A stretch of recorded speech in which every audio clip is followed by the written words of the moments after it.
मित्रों, नमस्कार। रूस और यूक्रेन का युद्ध आगे ही बढ़ते जा रहा है। इस बीच रूसी राष्ट्रपति पुतिन ने ऐलान किया कि ज़रूरत पड़ने पर वो परमाणु हमले का भी विकल्प रख सकते हैं। क्या परमाणु हमला इतना आसान है? क्या कोई भी परमाणु हमला कर सकता है? परमाणु हथियारों का सबसे बड़ा जखीरा रूस के पास है। ऐसे में जानकार मानते हैं कि रूस के ऐलान से एक वैश्विक संकट पैदा हो सकता है। हालांकि रूस के अलावा अमेरिका, चीन और ब्रिटेन समेत कई और मुल्कों के पास भी परमाणु हथियार हैं। परमाणु हथियारों को तबाही का हथियार कहा जाता है। ऐसे में रूस के ऐलान से तनाव बढ़ना स्वाभाविक है। लेकिन बड़ा सवाल ये है कि परमाणु हथियार को इस्तेमाल को लेकर क्या प्रोटोकॉल है? तबाही की इन हथियारों के जखीरों की चाबी किसके पास होती है? रूस, अमेरिका, चीन और ब्रिटेन में परमाणु हथियारों का कौन बटन दबा सकता है? आइए जानते हैं। अमेरिकी सिस्टम में परमाणु हथियार इस्तेमाल करने का आदेश सिर्फ एक व्यक्ति दे सकता है और वो है देश का राष्ट्रपति। इसीलिए अमेरिकी राष्ट्रपति के साथ हर वक्त कुछ खास लोग होते हैं। उनके पास एक ब्रीफकेस होता है जिसे न्यूक्लियर फुटबॉल कहते हैं। काले रंग का चमड़े का ये ब्रीफकेस दिखने में बड़ा साधारण सा होता है, लेकिन इसके अंदर खास तरह के उपकरण लगे होते हैं जिसके जरिए राष्ट्रपति अपने वरिष्ठ सलाहकारों और कुछ अन्य बेहद जरूरी लोगों से कभी भी बात कर सकते हैं।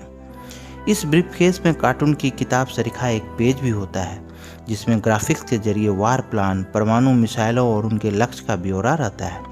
इसमें ये ब्यौरा भी होता है कि हमला हुआ तो कितने लोगों के मारे जाने की आशंका है।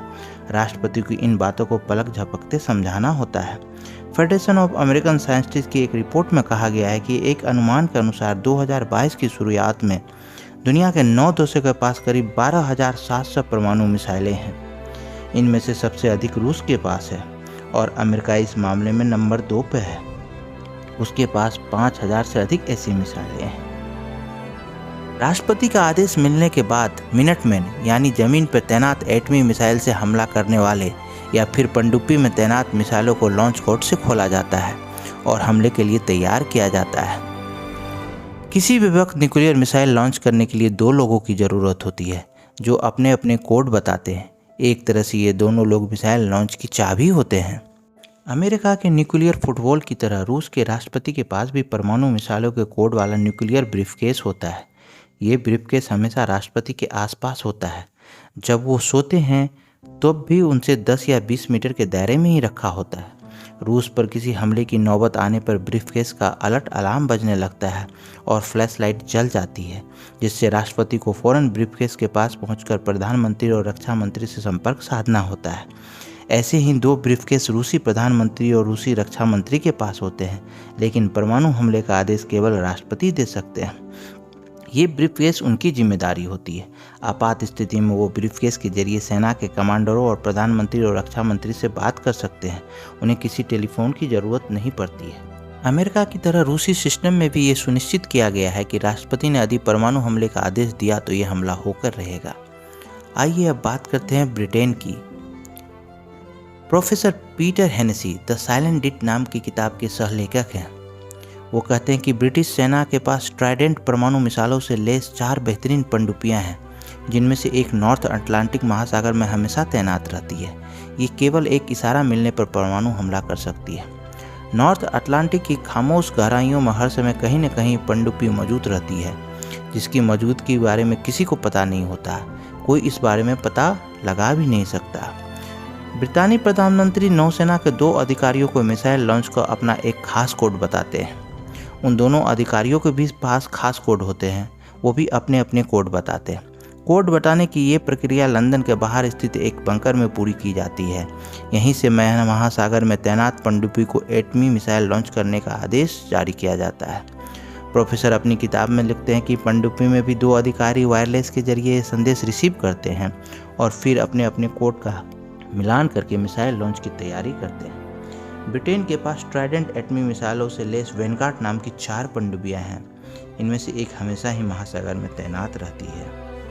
ब्रिटेन में जब कोई प्रधानमंत्री बनता है तो वो अपने हाथों से परमाणु मिसाइलों वाली 4 पनडुब्बियों को खत लिखता है। इस चिट्ठी को लेटर ऑफ लास्ट रिजॉर्ट कहा जाता है। ये चिट्ठी पनडुब्बी के तिजोरी में रखी जाती है। प्रोटोकॉल के अनुसार इसे तभी पढ़ा जाना होता है जब ब्रिटेन किसी हमले में पूरी तरह से तबाह हो गया हो लेटर ऑफ लास्ट रिसोर्ट में पनडुब्बी के कमांडर के लिए क्या आदेश लिखा गया है, ये अब तक किसी को पता नहीं है। जब ब्रिटेन में प्रधानमंत्री बदलते हैं तो इस चिट्ठी को बिना खोले बिना पढ़े नष्ट कर दिया जाता है और हर नया प्रधानमंत्री पनडुब्बी के लिए कमांडर के लिए एक नई चिट्ठी लिखता है। ब्रिटेन में ये सिलसिला सालों से जारी है। वहीं अगर चीन की बात करें तो चीन दुनिया के उन देशों में शामिल है जिनके पास परमाणु हथियारों की ताकत है, लेकिन उसकी नीति पहले हमला करने की नहीं है। इसके पीछे एक बड़ी वजह है कि वो चीन के पास अभी ऐसी क्षमता नहीं है कि वो इसके खिलाफ होने वाले संभावित परमाणु हमले का पहले से पता लगा सके। चीन के एक रक्षा विशेषज्ञ कहते हैं चीन इंतजार करेगा और पहले पुष्टि करेगा क्या परमाणु हमला वाकई हुआ है। पुष्टि होने पर हालात का जायजा लेगा, समझने की कोशिश करेगा कि हमला किस तरह का है और कितना बड़ा है। उसके बाद ही वो विचार करेगा कि जवाबी कार्रवाई के क्या विकल्प हो सकते हैं। चीन अपनी सेना के आधुनिकीकरण के चलते अब अमेरिका को कड़ी चुनौती दे रहा है। रक्षा विशेषज्ञ बताते हैं कि ये सब गोपनीय बातें हैं, लेकिन लोग मानते हैं कि चीन में सेना क्या करेगी इसका फैसला कम्युनिस्ट पार्टी के पोलित ब्यूरो की स्टैंडिंग कमेटी करती है। अंतिम फैसला कमेटी का होगा या राष्ट्रपति का, ये वाकई किसी को पता नहीं है।